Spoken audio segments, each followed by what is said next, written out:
नमस्कार दोस्तों, मैं हूं शान और आप देख रहे हैं SR न्यूज गुजरात। APCR नागरिक अधिकारों की सुरक्षा के लिए एसोसिएशन। आप जानते हैं कि Association of Protection of Civil Rights APCR वर्षों से भारत के सभी नागरिकों को उनके कानूनी अधिकारों के लिए लड़ रहा है। हाल ही में बुलडोजर कार्रवाई के खिलाफ याचिका सुप्रीम कोर्ट में संशोधित की गई और इसमें APCR ने अहम भूमिका निभाई है। अब तक 1000 से अधिक निर्दोषों के मुकदमे लड़े गए हैं और निर्दोष साबित हुए हैं। उदयपुर, मध्य प्रदेश और खरगांव समेत कई अन्य घटनाओं पर सरकार के खिलाफ कानूनी लड़ाई लड़ रहे हैं। वह गुजरात में भी विभिन्न गतिविधियों में सक्रिय है, जिसमें हाल ही में सूरत में गणेश चतुर्थी के दौरान मुस्लिम युवकों पर पुलिस की कार्रवाई के तथ्य खोजकर रिहाई के साथ साथ कानूनी मार्गदर्शन भी किया गया है। आज गुजरात के अहमदाबाद में PCR को मजबूत करने और इसे एक अखिल भारतीय टीम के साथ जोड़ने के लिए एक कार्यक्रम का आयोजन किया गया, जिसमें अधिवक्ता, सामाजिक कार्यकर्ता और समाज में सक्रिय सामाजिक कार्यकर्ता शामिल हुए। SR न्यूज गुजरात के लिए अहमदाबाद से शाबान अली हाटिया की रिपोर्ट। मेरा नाम भावना रामरखियानी है और मैं गुजरात की रहने वाली हूँ।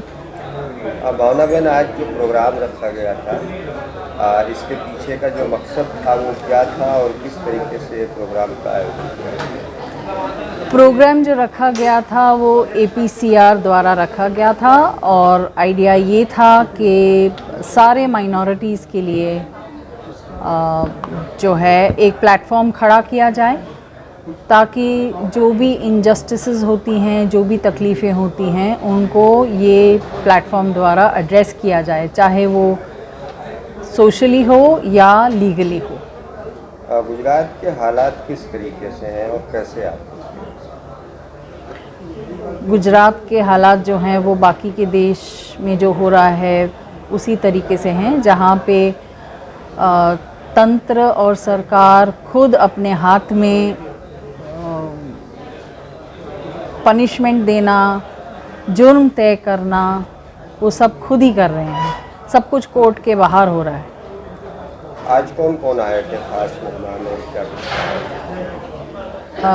रिटायर्ड जज अभय तिप्सी जी थे, प्रिंसिपल सेशंस जज ज्योत्सनाबेन याग्निक,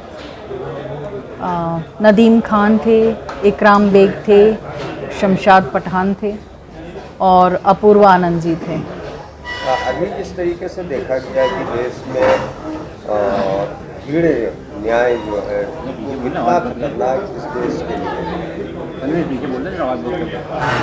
एक ब्रेकडाउन तो हो ही रहा है, वो सबको दिख ही रहा है। और जिन लोगों के पास कॉन्टैक्ट्स नहीं हैं, जो गरीब हैं, जिनको अपने हक के बारे में भी नहीं पता, उनको नहीं समझ में आता कि वो अपने ऊपर जो अन्याय हो रहा है वो किस तरह से एड्रेस करें। कैसे सुधार आया? सुधार हम लोगों को ही लाना पड़ेगा, हम सरकार के लिए वेट नहीं कर सकते और जो भी है वो हम सबको मिलकर करना पड़ेगा। किसी को पूछना है कुछ? मेरा नाम नदीम खान है, मैं एक सोशल एक्टिविस्ट हूँ और उसके साथ साथ Association for Protection of Civil Right का नेशनल सेक्रेटरी हूँ। नदीम भाई, आज जो प्रोग्राम रखा गया था उसमें देश के जो हालात हैं उस पर किस तरीके की बातचीत की गई और उसका अंजाम क्या है, किस तरीके से इस हालात में सुधार लाया जा सकता है? देखिए, देश के जो हालात हैं उस पर चर्चा की गई और उसके साथ साथ जो उसके असल यहाँ पर चर्चा इस बात पे हुई कि जो हालात हैं उन पर काबू कैसे पाया जा सकता है, उन पर नियंत्रण कैसे पाया जा सकता है।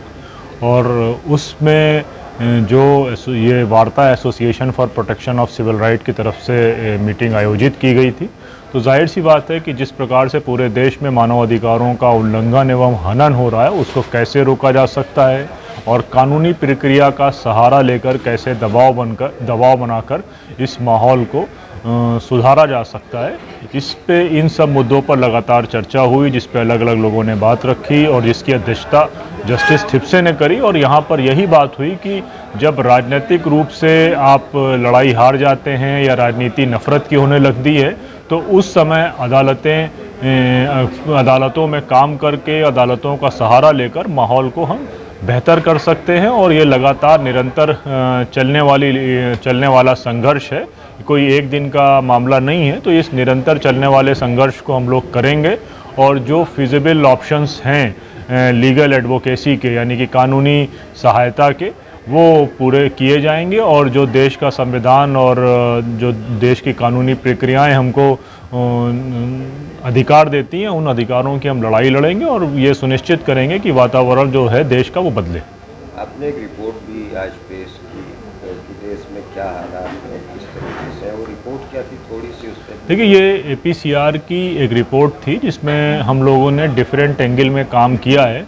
तो ये समझने के लिए ये रिपोर्ट पेश की गई थी कि किस किस प्रकार से नफ़रती हमले किए जा रहे हैं। कहीं पर हेट क्राइम है, कहीं पर हेट स्पीच है, कहीं मीडिया के ज़रिए हेट का माहौल बनाया जा रहा है, कहीं फेक केसेस लगाए जा रहे हैं, कहीं पे सिटीज़नशिप राइट या नागरिकता के नाम पर लोगों को उनकी नागरिकता छीनी जा रही है, कहीं बुलडोज़र के नाम पे उनके मकान गिराए जा रहे हैं। और तो इस तरह के तमाम मामलों के ऊपर क्या कोर्ट से हमको हासिल हुआ है, कितनी लंबी ये लड़ाई चली है, कौन कौन लोग इसमें सहयोगी थे, इस पे इस रिपोर्ट के ज़रिए चर्चा की गई है। एक मीटिंग भी रखी गई है, इसके बाद इसका क्या मकसद है? इसमें देखिए, ये जाहिर सी बात है, जैसे मैंने आपसे बताया कि Association for Protection of Civil Right ये एक मानव अधिकार संस्था है जो पूरे देश में काम कर रही है। गुजरात में इसका काम बहुत अधिक सुदृढ़ नहीं है, लेकिन दूसरे देश के इलाकों में हमारे 300 से अधिक ज़िलों में इसकी इकाइयाँ हैं। तो इस बात पर इस पहली मीटिंग में चर्चा हुई कि जो अधिकतर मानवाधिकार हनन के मामले हैं वो देश के छोटे हिस्सों में, यानी कि छोटे ज़िलों में हैं, कस्बों में हैं। तो किस प्रकार से हम लोग अपनी टीम को गुजरात में ऐसा बनाएं कि हमारी टीम पूरे गुजरात के अलग अलग शहरों में, अलग अलग ज़िलों में, अलग अलग तालुका में काम करे। तो अगर उन तालुका में या उन शहरों में मानवाधिकार के हनन के मामले, सांप्रदायिक दंगे, हेट क्राइम, मॉब लिंचिंग, इस तरह के कोई केसेस होते हैं तो हम तुरंत कैसे इस पर कार्रवाई कर सकते हैं। सरकार से आपको कोई अपेक्षा है? देखिए, सरकार से हमें कोई अपेक्षा नहीं है, हम देश के संविधान से अपेक्षा रखते हैं और उसी के तहत काम कर रहे हैं। आपको लगता है कि जो कानून व्यवस्था है और पुलिस प्रशासन जब कोई खास मुस्लिम समुदाय से लोगों के ऊपर ऐसा कुछ आरोप लगता है तो भेदभाव के रवैये से काम कर रही है? क्योंकि जो पूर्व जज थे उन्होंने भी अपने तकरीर में ये बात कही है।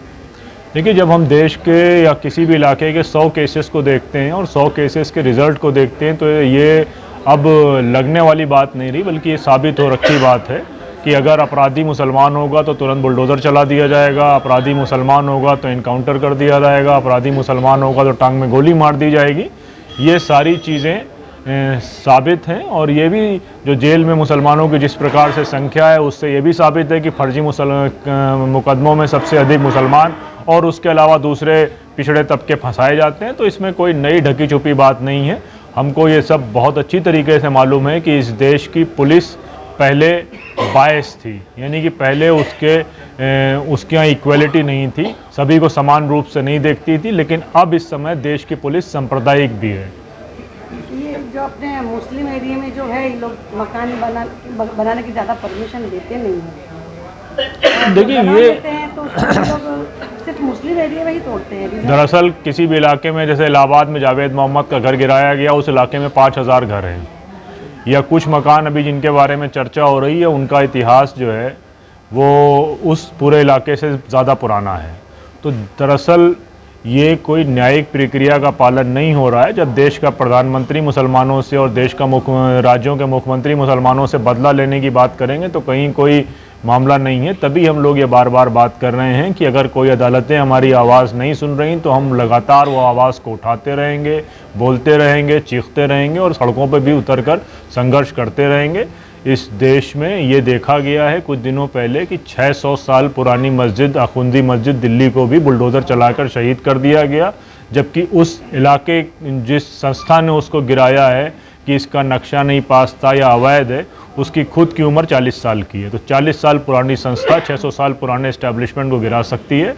तो ये सिर्फ और सिर्फ देश में जो इस्लामोफोबिया है या मुसलमानों से बढ़ती नफ़रत है उसका नतीजा है। और इसमें जो हमको समानता का अधिकार संविधान के ज़रिए मिला है, इसका उल्लंघन है और खुला खुला उल्लंघन है। तो देश अब इस मोड़ पर जा चुका है कि अब कहने सुनने से ज़्यादा बल्कि ये है कि हम सबको, जो लोग जिनको न्याय नहीं मिल रहा है, उनको एक साथ एकत्रित होकर, इकट्ठा होकर आवाज़ उठानी होगी। इसी के लिए आज ये प्रोग्राम था। सर, एक बात और है कि लगभग ज़्यादातर मुस्लिम एरियो में ही नशे की प्रवृत्ति मिलती है, उसके बारे में कुछ कहना चाहेंगे? देखिए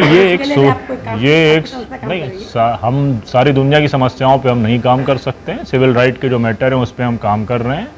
बाकी ये आपको हमसे ज़्यादा पता है कि चोरी होने से पहले पुलिस वालों को पता होता है कि चोरी कहाँ हो रही है, तो कौन नशा का धंधा कर रहा है। और अगर देखा जाए तो बहुत सी सरकारें नशा को धंधे को कराती हैं। पंजाब पूरा इसका एग्जाम्पल है, नॉर्थ ईस्ट पूरा एग्जाम्पल है। तो उससे बेहतर ये है कि आप लोग ये सवाल जाके अपने थानों में पूछें कि कितने जो है वो ड्रग पेडलर्स को, ड्रग डीलर को गिरफ्तार किया गया है। और जहाँ तक मुसलमानों की बात है या दूसरों की बात है, तो ये कोई कम्युनिटी बेस्ड नहीं है। इसमें बहुत सी पुलिस और सरकार के लोग मिलकर इस धंधे को फ़रोग देते हैं। और इसको पंजाब में हमने देखा है कि चीफ मिनिस्टर ऑफिस में या मिनिस्टर्स के ऑफिस में डील्स होती थी। और ये ओपन ट्रूथ है, कोई छुपाने की बात नहीं है। हाय नमस्कार, मैं हूं अली असगर और आप देख रहे हैं SR news Gujarat. Please like, subscribe and share करो।